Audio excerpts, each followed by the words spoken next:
มีใหญ่งามน้ำใจใช้ความสามารถสมเป็นคนใจของชาติบรรลุแล้วแหละบรรลุแล้วบรรลุแล้วเล่นเงินแล้วเล่นเงินอยากมาเคียงไกลสมัครใจไว้ก่อนมีสมองนองลาพอสิได้แต่บ่นอหากยังบ่เพียงเพื่อผลงานอายนัดหมายไม่คนตัวใดสนุกเกินเลยให้คอยท่าอีกจักปีบอกอายเดือดปีพอได้มีความหวังพวกเรื่องกรรมการผู้ใดเต้นน้ำให้รางวัลเนี่ย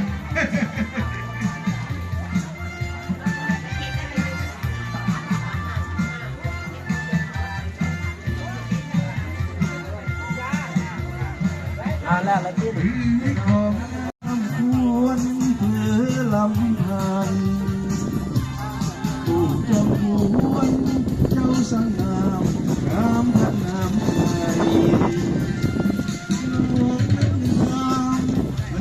งามงามบ่มีทีแน่ๆเลยดูอะไรลงไปเลยขอบใจหลายโมโหจะตัดสินใจสองน้ำเอื้อยสังงามงามคู่กันไปฮักเอื้อยใหญ่อย่างนางน้องผู้โสภาถูกใจนะเมื่อฮักนั้นมีปัญหาอยากนักหนาเพราะสองคนฮักเขาเหมือนกันคอยแล้วอุ้มใจเนาะตอนนี้เลยว่าฮักคอยพูดเดียว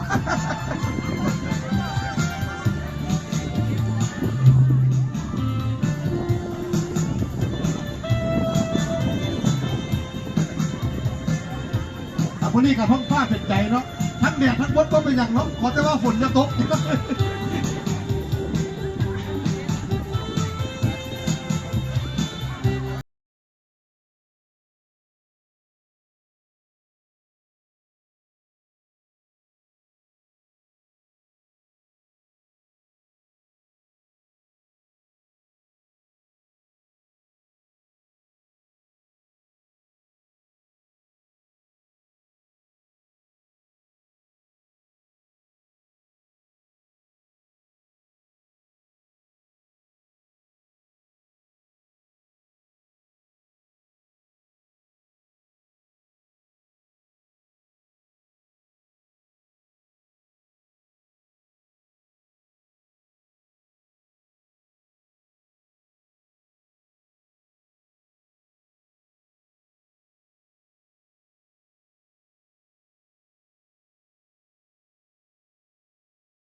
เต้นบัสลบ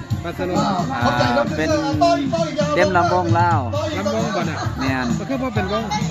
ปกติก็เป็นลำวงนั่นแหละเขาจะอ้อมเนาะมันจะมีคู่ผู้หญิงผู้ชายแล้วก็จะก่อนอ้อมกันปกติมันคือเป็ดอันนี้ผมแม่นอยู่บ่มือมันเถิงอันนี้ไหมโอ้ยบ่ได้ยังเลย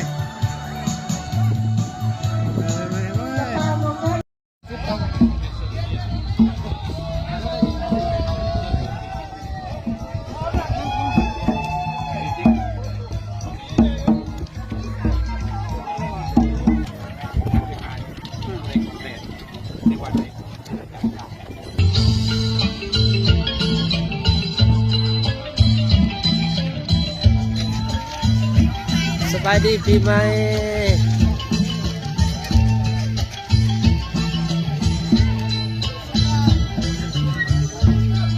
โอ้คนหลายเด้อ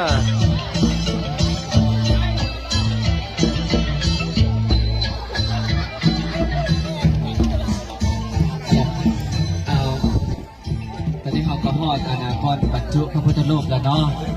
เขาจะได้เอาพระพุทธรูปเข้าบรรจุจะได้ถวายน้ำพดส่งพระพุทธรูปทรงพระนั่นหรอภาษาไทยกันเนาะวันนี้ไปพุ่นเด้อมาใส่พุ่นเด้อกันเลยเด้อ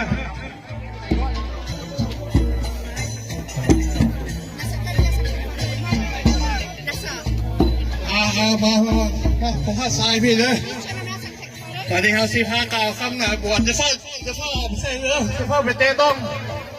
จะเฝ้าพิธียังวันได้เริ่มเพื่อใจเย็นๆบุญบ้านเฮาข้าวพากันนั่งลงกันเด้อนั่งลง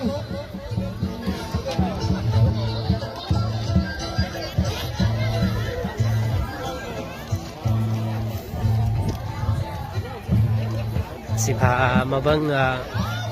พิธีตบประทัดทรายเนาะ นะโมตัสสะภะคะวะโต อย่าง วิวังติสามิ ติสามิ ตาติยัมปี ติยัมปิ อิมัง อิมัง วะลุกะ ปาโลกะ เกติยัง เจติยัง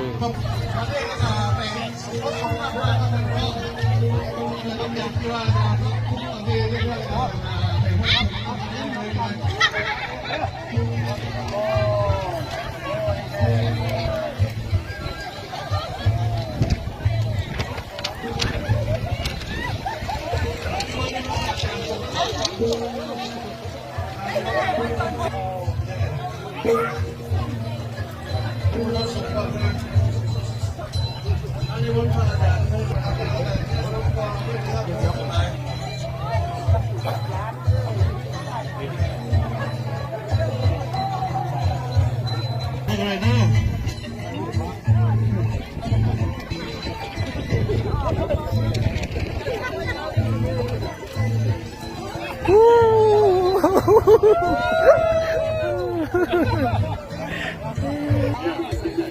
เจ้าหน้าที่ดับไฟ เจ้าหน้าที่ไฟมันก็มา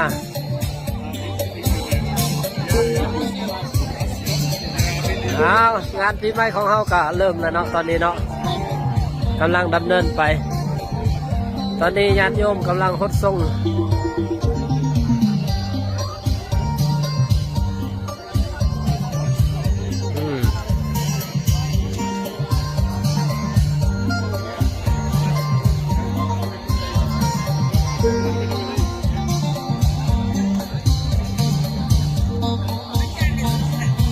ส่งแล้ว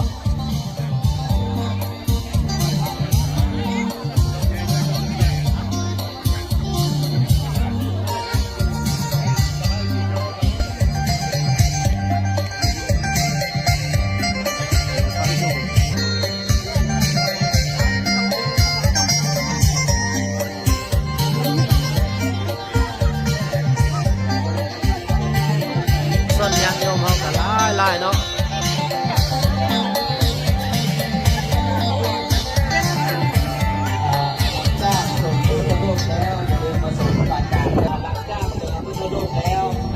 อันนี้แม่นห่อส่งเนาะ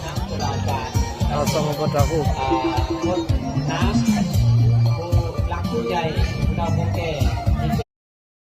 เมื่อนี้เนาะได้ไปร่วมบุญสงกรานต์อยู่ที่วัดใหม่พุทธวงศ์เนาะซึ่งแต่ละปีเพิ่นก็จะได้จัดขึ้นอยู่ที่วัดเป็นบุญสงกรานต์บุญปีใหม่ลาวเฮาเนาะซึ่งชุมชนคนลาวเฮาแต่ละปีเพิ่นก็ได้จัดบุญสงกรานต์